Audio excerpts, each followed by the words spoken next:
मैया का पिछला शरीर सती मैया को लेकर भगवान शंकर दंडकारण्य में अगस्त ऋषि के आश्रम पर राम जी की कथा सुनने के लिए पहुंचे। अगस्त ऋषि ने दिव्य आसन पर बिठाकर भगवान शंकर और मां सती की पूजा की है। पूजन करने के बाद 9 दिनों तक विधिवत राम कथा सुनाई अगस्त मुनि ने।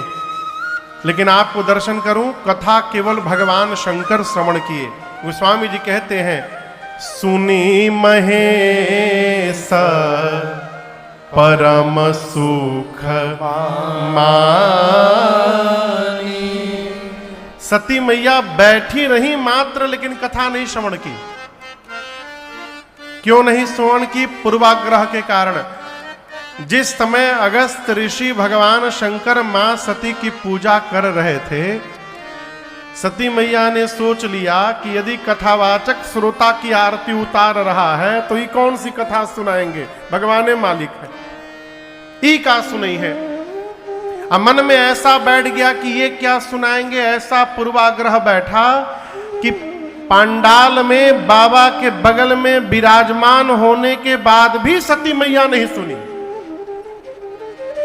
आप हजारों लोग यहां बैठे हैं, ये आवश्यक नहीं है कि सब सुनिए रहे होंगे। कई लोग तो भीड़ देख के आ गए होंगे, क्या होता हो।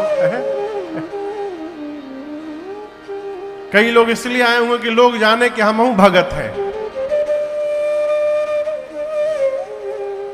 हम ऐसी आशा रखते हैं कि इस पंडाल में इस वृत्ति का कोई भगत यहां नहीं होगा, कोई जीव नहीं होगा। आप सब लोग कथा सुनने के लिए ही बैठे हैं, ऐसा मैं आशा रखता हूं। लेकिन यहां दर्शन करिए, सती मैया सुनी नहीं। कथा पूरी भई। चलते समय राम जी की भक्ति, कथा सुनने के बाद दक्षिणा दी जाती है, ये मर्यादा है। भगवान शंकर अगस्त मुनि से पूछे कि आपने मुझे राम जी की कथा सुनाई, अब मैं आपको दक्षिणा में क्या प्रदान करूं? मुनिवर कहिए। किससे कौन सी वस्तु मांगनी चाहिए, इसी को विवेक कहते हैं। भगवान से बात अन्यथा न ले जाइएगा। भगवान से कभी भी जगत का ऐश्वर्य नहीं मांगना चाहिए।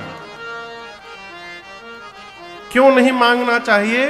इसलिए नहीं मांगना चाहिए कि जितना सुख जीवन में बाबू लिखा है मिलेगा ही मिलेगा। आप पीएचडी कर लीजिए, चाहे अंगूठा लगाइए, वो मिलेगा ही मिलेगा। पूज्य स्वामी श्री राजेश्वरानंद जी महाराज कहा करते थे, भाग्य में होगा तो जो भाग गया है वो भी भाग के आएगा, और यदि भाग्य में नहीं है तो जो है वो भी भाग के चला जाएगा, बचने वाला नहीं है। तो भगवान से क्या मांगना चाहिए? कि हमेशा भगवान की याद बनी रहे, भगवान के चरणों में प्रीति बनी रहे, ये मांगने योग्य है। अगस्त ऋषि से भगवान शंकर ने पूछा, क्या दूं? और मैं आपसे निवेदन करूं, ये सिद्धांत भगवान राम ने स्वयं अपने मुख से अयोध्या वासियों को सुनाई है। उत्तरकांड में, पुरजनोपाख्यान के प्रसंग में राम जी अपनी प्रजा से हाथ जोड़कर कहते हैं, जब लड़का बड़ हो जाए ना, लड़का जब बड़ा हो जाए तो उसको डांट करके नहीं कहा जाता है, उसको दुलार करके कुछ भी समझाया जाता है। राम जी अपनी प्रजा को हाथ जोड़कर कहते हैं, और एक गुप्त मत। राम जी कहते हैं, एक गुप्त मत मैं सब ही कहूं कर जो। राम जी कहते, मैं हाथ जोड़कर आप लोग से एक बात कहना चाहता हूं। क्या? मैं भगवान हूं और मेरी भक्ति शंकर भजन बिना नर भगति न पावे मोह। ये सिद्धांत राम जी दिए हैं कि बिना भगवान शंकर की कृपा से राम जी की भक्ति मिलने वाली नहीं है। अगस्त ऋषि से भगवान शंकर ने पूछा क्या दूं दक्षिणा।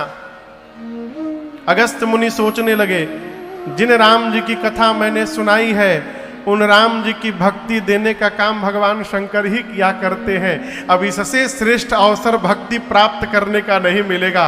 हाथ जोड़कर कहे मुझे राम जी की भक्ति ही दे दीजिए ना। और भगवान शंकर ने दिया। अधिकारी चिन्हा, अधिकारी जानकर दक्षिणा के रूप में राम जी की भक्ति ही प्रदान की और सती मैया को लेकर बाबा कैलाश चले। कौन सा युग था वो? राम जी कौन से युग में अवतार लेते हैं? क्यों द्वापरो बोलल हा? कौन से युग में? त्रेता युग में। आपसे कहूं, जिस समय भगवान शंकर मां सती को लेकर कैलाश चले उस समय राम जी अवतार लेकर उसी दंडकारण्य के नासिक में 14 साल के वनवास में थे। लीला नीचे चल रही है। भगवान शंकर के जाने के 2 घंटा पहले रावण मेरी सीता मैया का हरण करके ले गया है। राम जी लक्ष्मण जी सीता मैया को ढूंढ रहे हैं, नीचे ढूंढते हुए रो रहे हैं।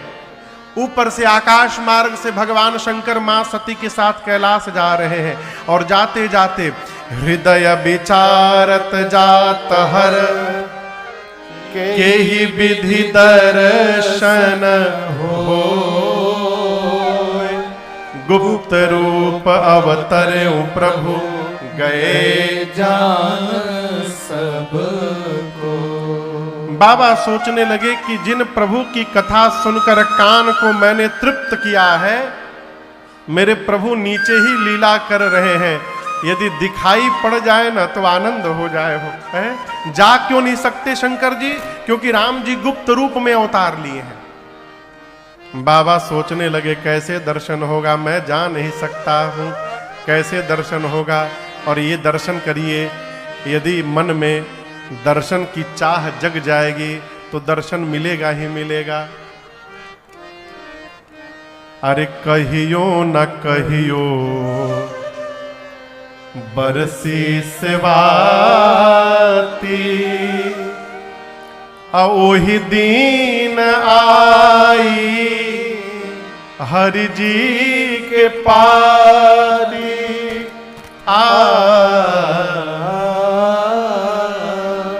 एक दीन आई है राजन, आजू चाहे जहिया यही से रहिया के हम बहारल करीला।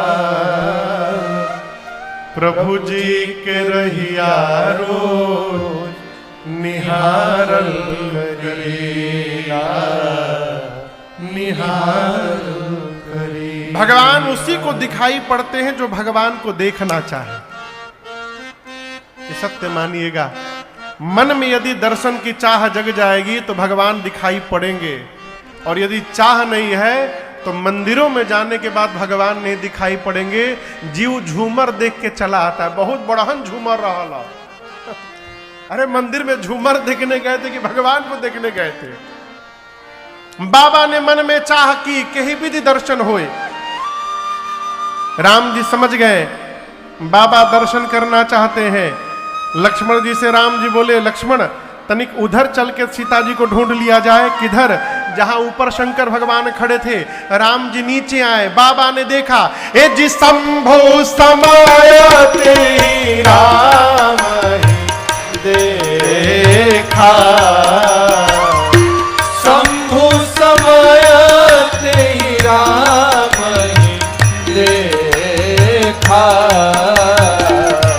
उपजाहि अति हरस विषेखा, उपजाहि अति हरस विषेखा। बाबा ने देखा, जैसे राम जी को शंकर भगवान ने देखा, बाबा गदगद हो गए, डमरू बजाने लगे। गोस्वामी जी कहते, उपजा ही अति हर्ष विषेखा। अच्छा आप बताओ, राम जी नीचे क्या कर रहे हैं? हंस रहे हैं कि रो रहे हैं? रो रहे हैं।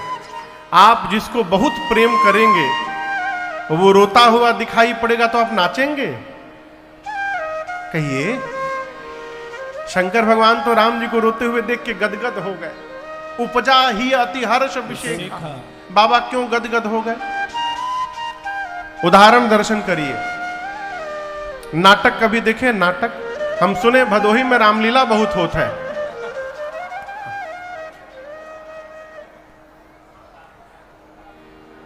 हमारे साथ में कथा यात्रा में आशीष बाबू हैं। कहाँ है वो? कहीं लगे होंगे व्यवस्था में। हाँ, आप लोग बाहरवा कहाँ बैठे हैं? अच्छा ठीक है, सुखा हवा लगत है खूब बढ़िया। तो वो जब दशहरा के समय कथा होती है तो तनिक बेचैन रहते हैं। अब विनोद बाबू हैं, वो जो सीडी स्टॉल पर बैठे होंगे, दोनों लोग इस सोनईचा के हैं बगल के आपके। हाँ, लगभग 10-12 साल से हम लोग साथ में राम जी की कथा यात्रा में है। तो नवरात्रि वाली कथा में भैया वो लोग थोड़े बेचैन रहते हैं दोनों। हमने कहा या बेचैन है हो? तो कहते हैं, अरे जब जब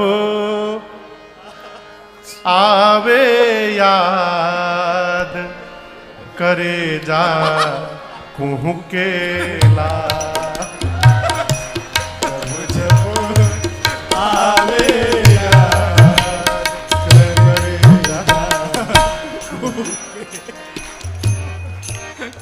हमने का याद आवत है? बोले महाराज अपनी गांव के रामलीला में हम राक्षस बनते हैं।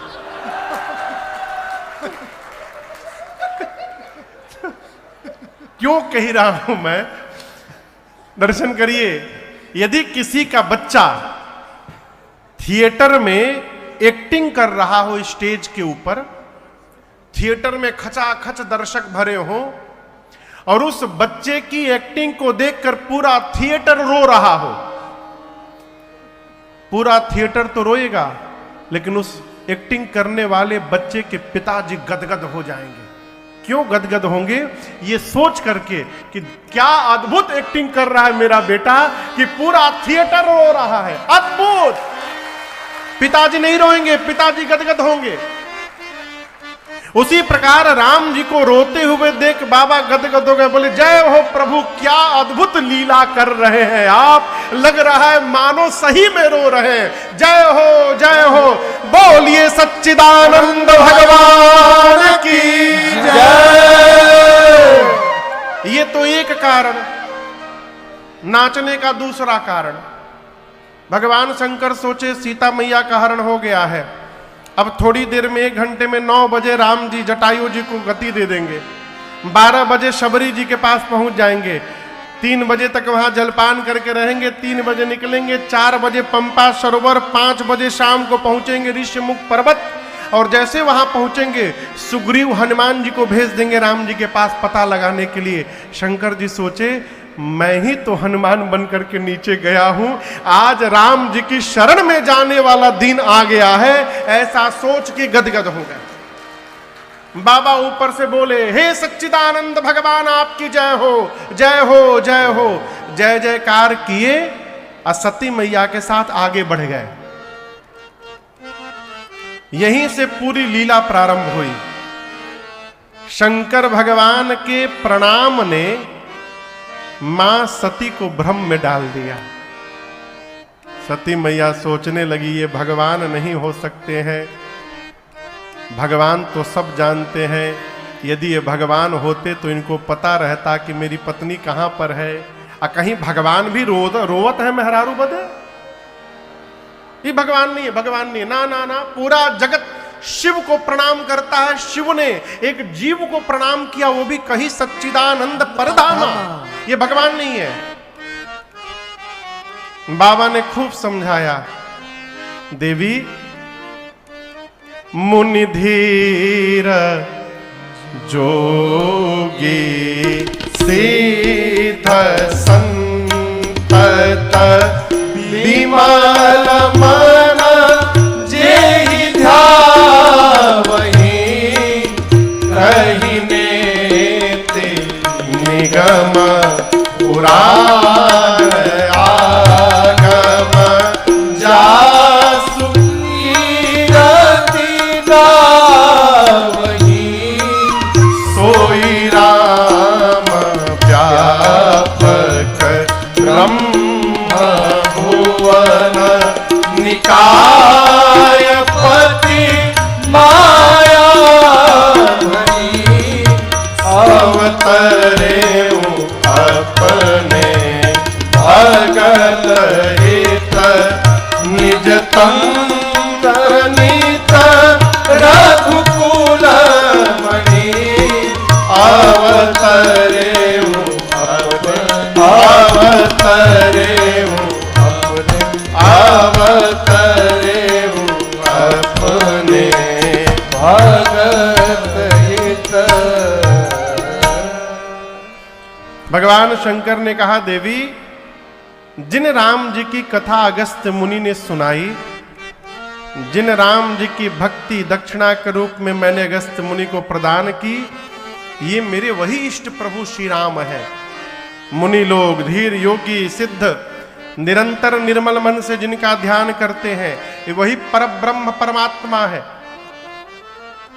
अपने भक्तों का हित करने के लिए अपने तंत्र के साथ अवतार लेकर यहां लीला कर रहे हैं। देवी, ये राम जी भगवान है। अनेक प्रकार से भगवान शंकर समझाने का प्रयास किए, लेकिन मां के समझ में बात नहीं आई। बाबा ने कहा, आपको इतना ही संशय है तो जाइए परीक्षा ले लीजिए। सती मैया राम जी की परीक्षा लेने चली और यहां दर्शन करिए, भगवान शंकर एक बरगद के वृक्ष के नीचे बैठ करके मन में विचार करने लगे। क्या विचार करने लगे? मोरे कहे न संशय जाहि। बाबा मन में सोचने लगे, मेरे समझाने के बाद भी संशय समाप्त नहीं हुआ। इसका अर्थ है कि अब सती का भला होने वाला नहीं है। ये प्रसंग कह रहा है, जीवन में श्रेष्ठ की बात जब समझ में आनी बंद होने लगे तो ये स्वीकार करिए कि हमारा विनाश निकट आ गया। बाबा बैठ के भजन करने लगे। सती मैया सोची, अपनी पत्नी को ढूंढ रहे हैं, सीता जी को, क्यों ना मैं सीता जी का रूप बना के चल चलूं।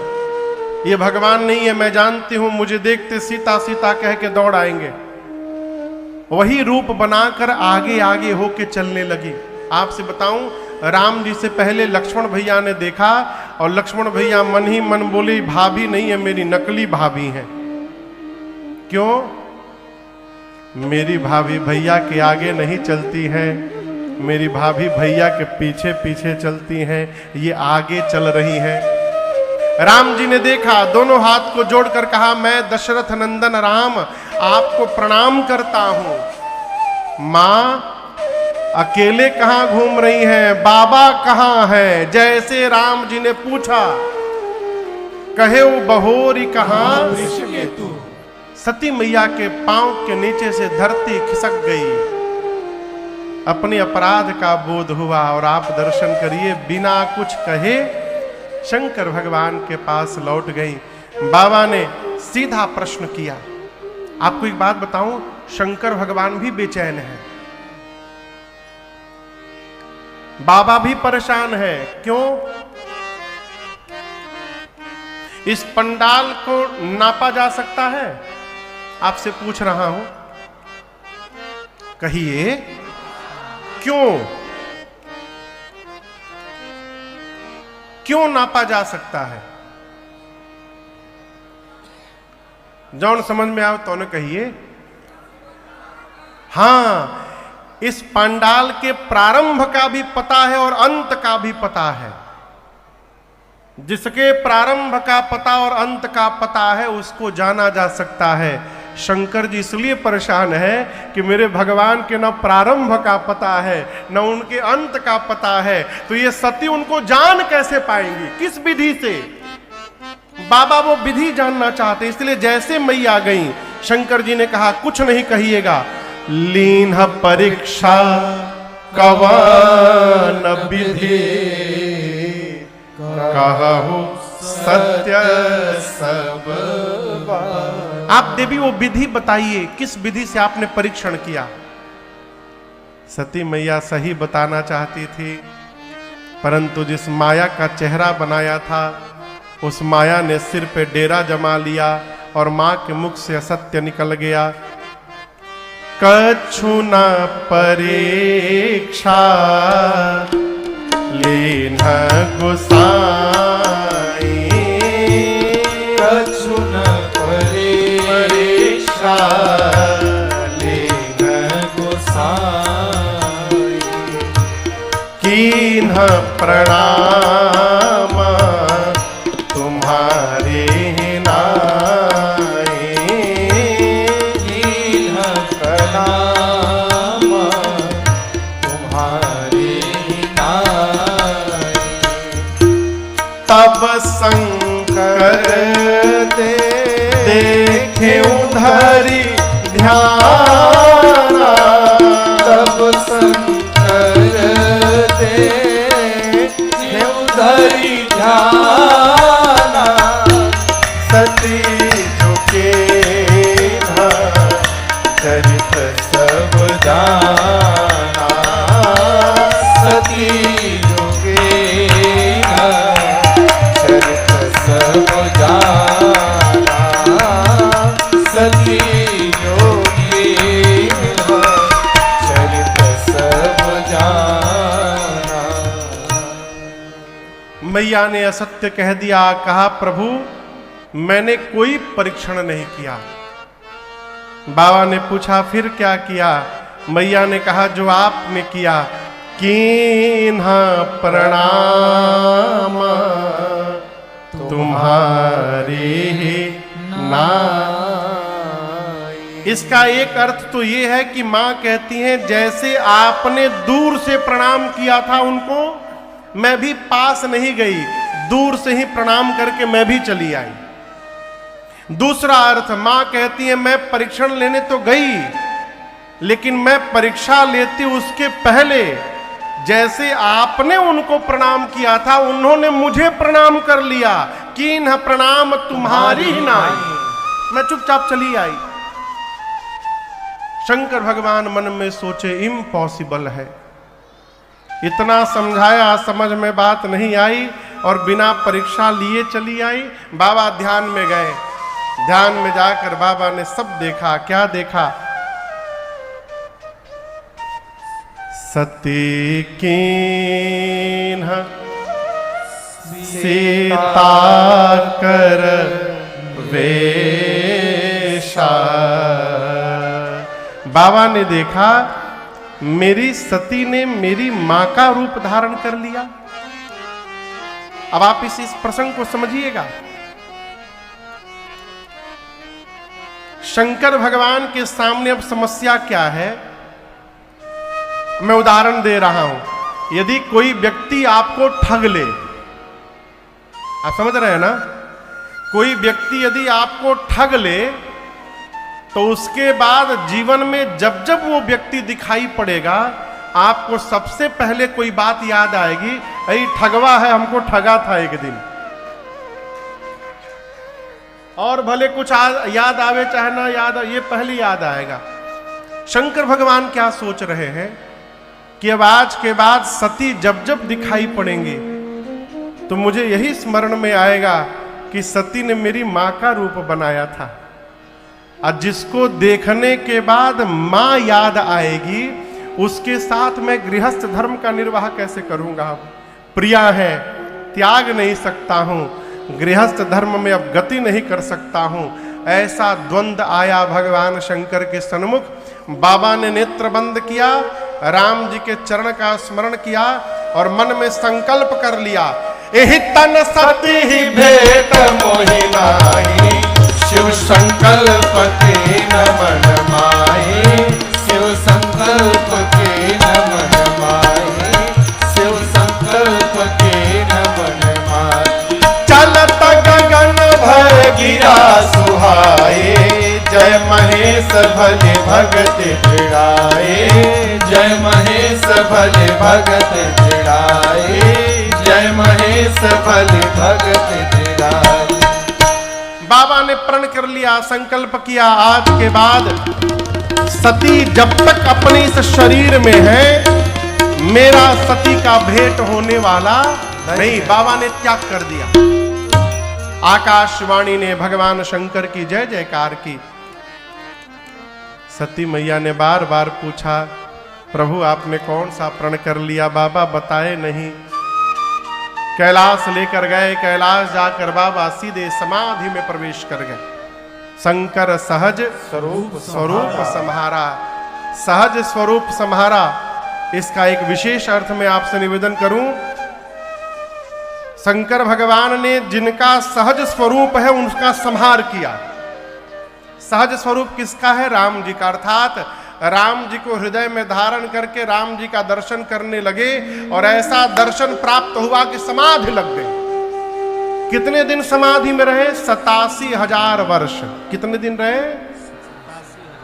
बाबा कहते हैं, बीते संबत सहस 87 तजि समाधि शंभु अविनाशी, राम नाम शिव सुमिरन लागे, जानो सती जगत पति जागे, जाय शंभु पद बंदन कीन्हा, सन्मुख शंकर आसन दीन, लगे कहन हरि कथा रसाला, दक्ष कलेश भय तेरी काला, देखा विधि विचार सब लायक, दक्ष के न प्रजापति नायक, बड़ अधिकार दक्ष जब पावा, अति अभिमान हृदय तब आवा, नहीं को वस जनमा जग माही, प्रभुता पाए जाए मद नाई, नहीं को वस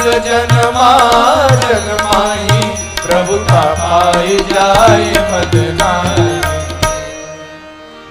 87,000 वर्ष बीतने के बाद भगवान शंकर समाधि से बाहर आए। राम नाम का स्मरण किया बाबा ने। सती मैया जान गए कि स्वामी जग गए। मैया ने जाकर वंदन किया है। ये स्वरूप दिखाई दे रहा है आप लोग को शंकर जी पार्वती जी का। आप दर्शन करिए, पार्वती मैया शंकर जी के कहां बैठी हैं? बाईं ओर। अर्धांगिनी का स्थान पति के वाम भाग में होता है, पूजन करते समय दाहिने भाग में। ठीक। लेकिन आज सती मैया गई समाधि से। जब बाबा बाहर आए 87,000 वर्ष, सती मैया ने जाकर वंदन किया तो भगवान शंकर ने बाईं ओर नहीं बिठाया। कहां बिठाया? सन्मुख शंकर आसन दीन्हा। भगवान शंकर ने मां सती को अपने सन्मुख स्थान प्रदान किया। सोचने लगे 87,000 वर्ष से अकेली है, मन में बहुत दुख होगा और मन की व्यथा को समाप्त करने का एक ही उपाय है भगवान की कथा। अस्तु भगवान शंकर लगे कथा सुनाने लगे। कहन हरि कथा रसाला। कैलाश में कथा प्रारंभ हुई। भगवान शंकर सुना रहे, सामने बैठ के सती मैया सुन रही हैं। उसी समय ब्रह्मा जी ने सती मैया के पिताश्री को समस्त प्रजापतियों का राजा बना दिया। दक्ष को क्या बना दिया? प्रजापतियों का राजा। और दक्ष के विषय में आपसे बताऊं, दक्ष ऐसे अद्भुत जीव है, वो अपने दामाद भगवान शंकर को ही अपना शत्रु मानते थे। अब बताओ, कोई दामाद को शत्रु मानता है? वो भी जानते किस लिए? एक बार ब्रह्मा जी की सभा में दक्ष गए, सारे देवता लोग बैठे थे। तो दक्ष जब आए तो सभी ने खड़े होकर दक्ष का अभिवादन किया, छोड़ 3 को, ब्रह्मा, विष्णु और महेश। जीव का स्वभाव सुनिए। 100 लोग में से 90 लोग प्रणाम कर देते हैं तो जीव को 90 नहीं दिखाई पड़ते, उसको वो 10 लोग दिखाई पड़ते हैं जो प्रणाम नहीं किए थे। हैं? दक्ष ने कहा, अरे मैं आया, ये ब्रह्मा विष्णु महेश खड़े नहीं भाई, ब्रह्मा और विष्णु का कोई बात नहीं, भगवान है ये लोग। हाँ। लेकिन ये शंकर तो मेरा दामाद है, ससुर जी आए और दामाद खड़ा नहीं हुआ, इतना अपमान मेरा। उसी दिन से भगवान शंकर को दक्ष ने अपना शत्रु मान लिया। और एक निवेदन मैं आपसे करूं, जगत में कोई किसी का अपमान नहीं करता है। हमारे महाराज श्री कहा करते हैं, बाबू जीवन में जब जब सम्मान की भूख जगेगी तो अपमानित होना पड़ेगा। जहां सम्मान की कल्पना करके जाइएगा वहां से अपमानित होकर आना पड़ेगा। सम्मान की कल्पना ही मत करिए। यदि कोई प्रणाम कर दिया तो हरि कृपा, नहीं किया तो हम तो सोचे ही नहीं थे, आनंद में रहेंगे। दक्ष ने मान लिया कि मेरे ससुर ने मेरा अपमान किया, अभिमान हो गया अधिकार मिलने के बाद। और हम आपसे एक बात बताएं, अभिमान का पता कैसे पता चलता है मालूम है? बोली से। इलेक्शन के पहले की बोली सुनिएगा, वोटिंग के पहले बोली सुनिएगा, और रिजल्ट आने के बाद की बोली सुनिएगा। गलत तो नहीं कह रहा हूं ना? है? बोली बहुत अद्भुत है, इसलिए बहुत संभाल करके बोलनी चाहिए। है? कई लोग खाली अपने बारे में बताते हैं। अभी हम लोग इसके पहले बोकारो कथा गा रहे थे, तो एक महात्मा आए, भैया वो किसी हमारे गांव के पूर्व सांसद हैं, उनसे हमारा नंबर ले लिए। तो लेके सुबह सुबह फोन किए, बोले हम अमुक महात्मा बोल रहे हैं। जय हो, जय सिया राम, आपको हम आपसे मिलना चाहते हैं। हमने 11 बजे सबसे मिलता हूं, आ जाइए। एक बार 11 बजे आए तो बहुत सारे लोग बैठे थे, वो भी बैठे थे। मैंने कहा अच्छा अच्छा ठीक है, हम आपसे मिलते हैं। फिर मैं कमरे में बुलाया, आके बैठे सामने। पहला वाक्य, अडानी अंबानी हमारे चेला है। 5 मिनट के भीतर इतना बोल दिए कि हमारी लगा फटी जाएगा। ऊ चेला, ऊ चेला, ई चेला, ऊ चेला। हम सोचे जब सब चेला है तो यहां क्या कर रहे हैं? ये मैंने बहुत कुछ बोले, मैं चुपचाप सुनता रहा। लग्जरी की कोई कमी नहीं है, आप जितनी लग्जरी सोच सकते हैं वो सब गाड़ी मेरे पास है, क्योंकि भगवान की कृपा, मेरी मेहनत। फिर वो आश्रम ले जाने के लिए बहुत परेशान, समय भी नहीं था, भगवत कथा में व्यस्तता थी। मैंने कहा सरकार माफ करिएगा, अभी इस बार समय नहीं है। बोले चलेंगे तो बड़ा बढ़िया मैसेज जाएगा। हम मैसेज कथा से जाता है, कहीं गैला इला से ना जाता है। ये क्या है? जीवन में और याद रखिएगा, हमारे चाचा कहते हैं जिस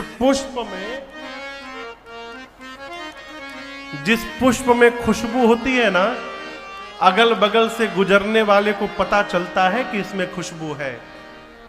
और जिसमें खुशबू नहीं होती, सेंट मारा जाता है, उसको नाक में सुंघाना पड़ता है। तनी सुंघबा हो महकत ताकि नहीं खे महकत, माने नकली है।